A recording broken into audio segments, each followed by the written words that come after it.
পুরনো বন্দোবস্তের কায়দায় দলাদলি একে অপরের মানে ন্যারেটিভকে সারপাস করার যে প্রতিযোগিতা চলছে সেটা থাকবেই।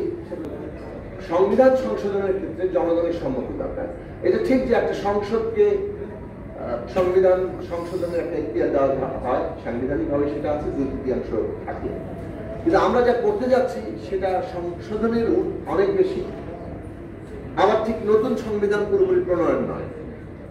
এটা একটা মাঝামাঝি জায়গা, মানে আমরা মৌলিক সংস্কার করছি। জীবন অবাক না করলে কে করবে? 28% মিল্ক ফ্যাটের অবাক করার সাথে ফ্রেশ মিল্ক পাউডার। জীবন অবাক করুক প্রতিদিন। তো নতুন সংবিধান করলে যেভাবে গণপরিষদের প্রয়োজনীয়তা দাঁড়ায়, আর সংবিধান সংশোধনের জন্য যেভাবে সাধারণ পার্লামেন্টই যথেষ্ট হয়, আমরা যেহেতু মাঝামাঝি একটা জায়গা আছি, অর্থাৎ বিদ্যমান সংবিধান আছে কিন্তু তার মৌলিক সংস্কার করছি, সে কারণে গণপরিষদ কেন করা হয়? গণপরিষদের কর্তব্যই থাকে যে সে জনগণের এখতিয়ার নিয়ে একটা নতুন সংবিধান প্রণয়ন করছে। সংসদের কাঠামোগত দিক থেকে এটা কোথাও আলাদা হয়, আবার কোথাও আলাদা হয় না। ধরুন এই 300 আসনের একটা পার্লামেন্ট, এটা কি গণপরিষদ করা? গণপরিষদ হিসেবে ঘোষণা দেওয়া হয়, কাঠামোগতভাবে এটা ভিন্ন কিছু হচ্ছে না, নির্বাচনে একই পদ্ধতিতেই হচ্ছে। কিন্তু আপনি যখন নাম দিচ্ছেন এটা গণপরিষদ, তখন এখানে যারা নির্বাচিত হচ্ছে জনগণ জানে যে আমরা এখানে পার্লামেন্ট সদস্যদেরকে নির্বাচিত করছি যারা একটা সংবিধান নতুন করে লিখবে। একইভাবে আগামী নির্বাচনকে যদি আমরা সংবিধান সংস্কার পরিষদ কিংবা সংবিধান সংস্কার সভা যেভাবে আপনি বলেন ঘোষণা করি, তাহলে জনগণ জানে যে এই সংসদটাকে আমরা যাদেরকে নির্বাচিত করছি তারা দুটো কাজ করবে। একদিকে তারা মৌলিক সংস্কার করার, সাংবিধানিক সংস্কার করার এখতিয়ার পাবে এবং সেটা একটা নির্দিষ্ট সময়ের মধ্যে। অন্যদিকে হচ্ছে তারা 5 বছর দেশ পরিচালনার দায়িত্ব পাবে। এই দুটো কাজ একসাথে করা সম্ভব এবং এটার মধ্যে দিয়ে রাজনৈতিক বিতর্কেরও একটা নিরসন হওয়া সম্ভব।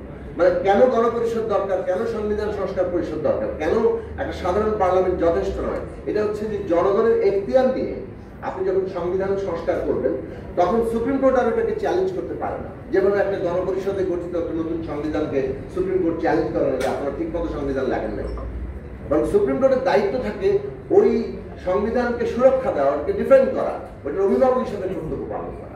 ঠিক তেমনি এই যে সংস্কারকৃত সংবিধান, আগামী সংবিধান সংস্কার সভা যেটা হবে সেইটাকে সুরক্ষা দেওয়া হবে সুপ্রিম কোর্টের কর্তব্য, এটাকে চ্যালেঞ্জ করা হয়।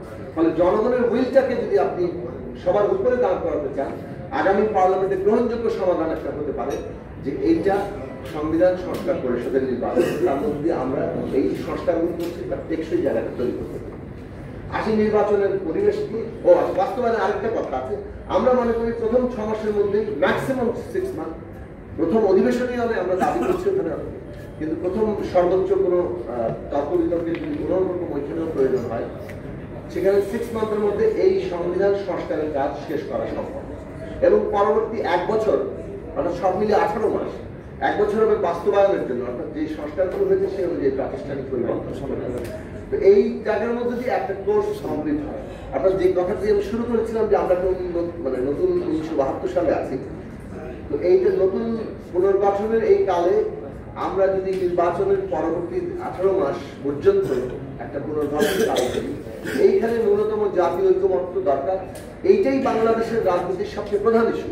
পুরনো বন্দোবস্তের কায়দায় দলাদলি একে অপরের মানে ন্যারেটিভকে সারপাস করার যে প্রতিযোগিতা চলছে সেটা থাকবেই, সেটা রাজনীতিতে থাকেই, কিন্তু ওইটা প্রধান হয়ে উঠলে আমরা পুরনো রাজনৈতিক বন্দোবস্তে আটকে থাকবো। দুর্ভাগ্যবশত 13 মাস ধরে আমরা থাকতে দেখেছি।